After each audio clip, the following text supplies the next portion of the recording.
জটিল অস্ত্রোপচার কিংবা দীর্ঘমেয়াদী পার্শ্ব প্রতিক্রিয়ার দিন এবার শেষ। প্রথাগত অস্ত্রোপচারের চেয়ে সহজ উপায়ে প্রস্টেটের যাবতীয় সমস্যার সমাধান করতে পারবেন আপনি। পূর্ব ভারতে এই প্রথম এমন চিকিৎসা পদ্ধতির সুযোগ এনে দিয়েছে কলকাতার GD hospital and diabetic institute. আধুনিক এই পদ্ধতির নাম রেজিউম স্টিম থেরাপি। এই থেরাপির মাধ্যমে সহজেই প্রস্রাব করতে দেরি হওয়া, প্রস্রাব ঠিকমতো নির্গত না হওয়া, ঘন ঘন প্রস্রাবে যাওয়ার সহ বিভিন্ন সমস্যা থেকে স্বস্তি পাওয়া যায় এই থেরাপির মাধ্যমে। বর্তমান পদ্ধতিতে মূলত 50 বছর ঊর্ধ্বের পুরুষদের প্রস্টেটের ক্ষেত্রে নানা সমস্যা দেখা দিচ্ছে। অনেকের প্রস্টেট গ্রন্থি বৃদ্ধি পাচ্ছে। চিকিৎসা শাস্ত্রে একে বলা হয় বেনাইন প্রস্ট্যাটিক হাইপারপ্লাসিয়া বা বিপিএইচ। একে প্রস্টেট বৃদ্ধিও বলা হয়। প্রস্টেটের এই সমস্যা এবার রেজিউম স্টিম থেরাপি চালু করতে চলেছে জিডি হাসপাতাল। চিকিৎসক শাশ্বত চক্রবর্তীর নেতৃত্বে এই থেরাপি চলবে।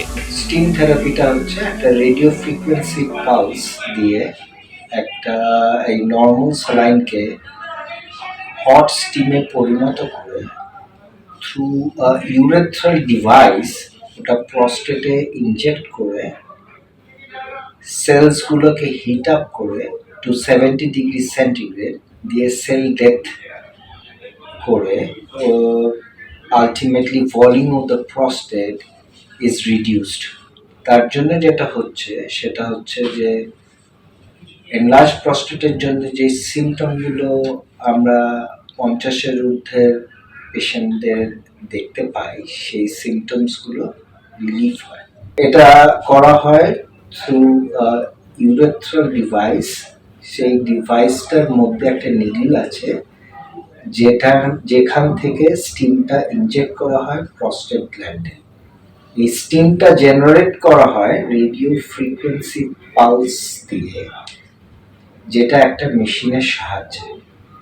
তো এই হট স্টিমটা যখন প্রস্টেট গ্ল্যান্ডে ইনজেক্ট করা হয় সেক্ষেত্রে যেটা হয় প্রস্টেট গ্ল্যান্ডের যে সেলসগুলো ওগুলো ডেথ হয়। সেই ডেথ হয়ে গেলে সেটা আলটিমেটলি সেলসগুলো নেক্রোস্ট হয়ে যায় এবং নিজেদের ইমিউন সিস্টেম ওই সেলসগুলোকে অ্যাবসর্ব করে নেয়। এতে কি হয়, প্রস্টেট গ্ল্যান্ডের যে সাইজটা ওই সাইজটা শ্রিঙ্ক করার জন্য যেটা হয় সেটা হচ্ছে প্রস্টেট গ্ল্যান্ড এনলার্জমেন্টের জন্য যে সিমটমসগুলো, যেমন প্রস্রাব করতে দেরি হওয়া, ঠিকমতো নির্গত না হওয়া, বা বারে বারে প্রস্রাব করা, বা রাত্রিবেলা উঠে বারে বারে প্রস্রাব করতে ওঠা, এইসব সিমটমগুলো রিলিফ হয়।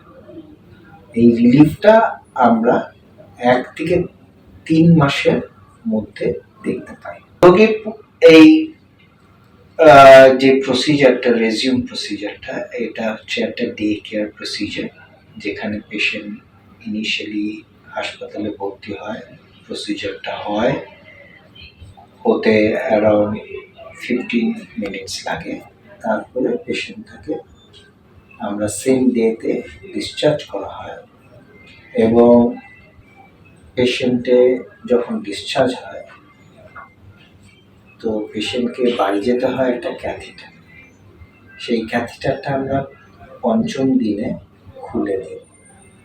সুতরাং patient after 7 days can join work, but maximum benefit of this procedure can be obtained from 3 weeks to 3 months.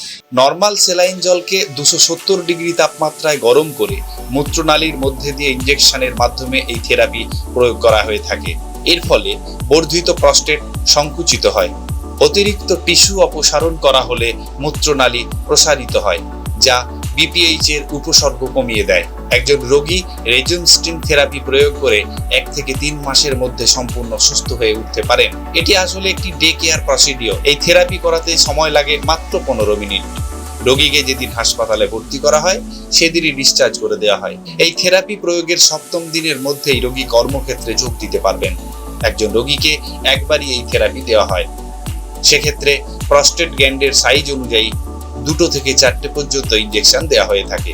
এই থেরাপি করতে খরচ মাত্র 1,38,000 টাকা।